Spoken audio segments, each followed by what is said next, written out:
TRT World's executive producer Tanya Goudsouzian writes extensively about Afghanistan. You recently interviewed the Afghan President Ashraf Ghani. I'll ask you about that in a minute, but tell us more about this latest line. Well, the Taliban spokesman released a communique this morning. Did not mention a deal having been reached, but he did say that they were vehemently against the election campaigning that's been going on at the moment in Afghanistan. As you know, the Taliban have refused to speak to the Afghan government, considering it a puppet regime of the US. In terms of the peace deal, well, it does appear we are at a critical stage. We've been hearing excellent progress, reports from Zalmay Khalilzad saying that excellent progress has been made, but we really haven't heard any concrete decisions having been made. When we talk withdrawal, we're looking at about 6,000 US troops, foreign troops, out of about 8,000. So that's not a complete withdrawal. There's still a lot of logistical issues to be discussed, technical issues. This isn't just instant withdrawal.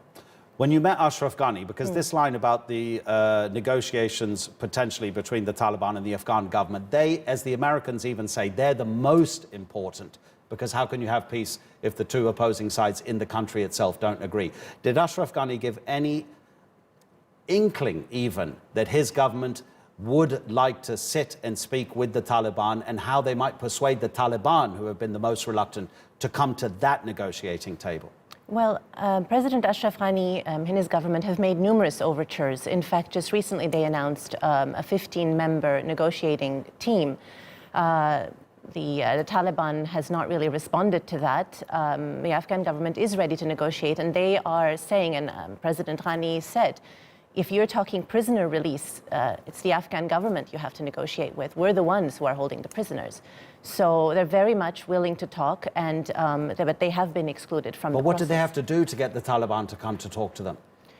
Well, this is the question that the talks that have been going on in Doha all throughout. The Taliban have ramped up violent attacks across the country. They've been using it almost as leverage in the talks. So the Afghan government offered a ceasefire during the holy month of Ramadan. That was not accepted either.